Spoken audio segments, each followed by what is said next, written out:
Kit Harrington opens up about the difficulties he faced playing his beloved character Jon Snow in Game of Thrones. In his new cover for Variety magazine, Kit shares he wasn't really fond of all the attention Jon Snow was getting in the show. He says, quote, "My darkest period was when the show seemed to become so much about Jon. When he died and came back, I really didn't like the focus of the whole show coming onto Jon." I mean, this is someone who talked about in this article about how he's just an English bloke who doesn't really like the attention. Right. I mean, you're on literally the most Emmy-winning primetime series and HBO's most watched show ever. I'm sorry, that attention is not going anywhere. But also it doesn't help that like the Jon Snow plot line was so major in this entire series, and it was a huge cliffhanger. Right. And as we know, they take their time in between seasons, so it's something he had to sit and deal with for so long. He says it was literally effing terrifying. Could you imagine?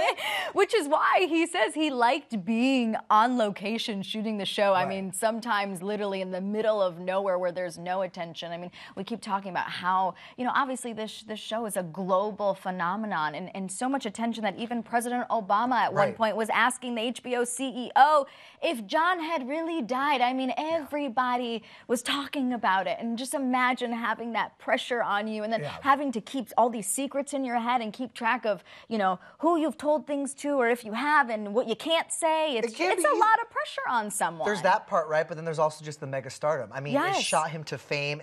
He describes it as a shaky time, and how he dealt with it was he started going to therapy. He said he started talking to people because he felt very unsafe. This, I feel bad. We did this to him. You know what I mean? Well, I will say, I mean, he started the show when he was in his early 20s. This really was like his first screen job after graduating drama school. So, I mean, you're a part of it. And obviously, you know, when you sign on to a huge project, you don't know that it's going to become this global phenomenon. But I do appreciate his honesty in talking about how vulnerable he was, that he had to go to therapy and talk it out with someone. Also, it kind of created, as he said in the spread, caused a strained relationship on the cast, too. Not just because of that, but also the fact that Game of Thrones has been on since 2011. You know what I mean? It's a lot of time to spend with people. It's a long-running show and grueling hours. He says you spend a lot of time with your castmates, and he opened up about that, saying they didn't always get along. He said everyone was in extreme weather and just in heavy effing costumes. You know?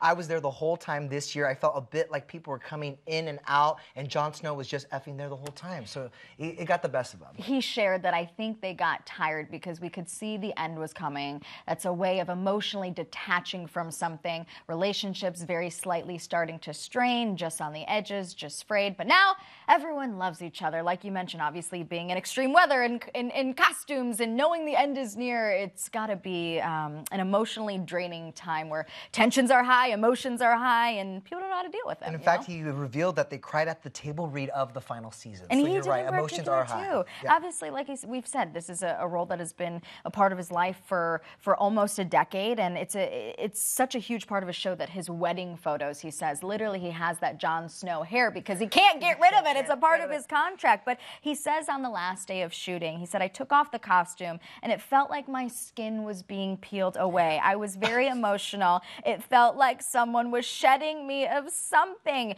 He also noted, you guys, that he was very happy about the way that Jon's journey ends. What does that mean? We'll find out when Game of Thrones returns for its final season, April 14th.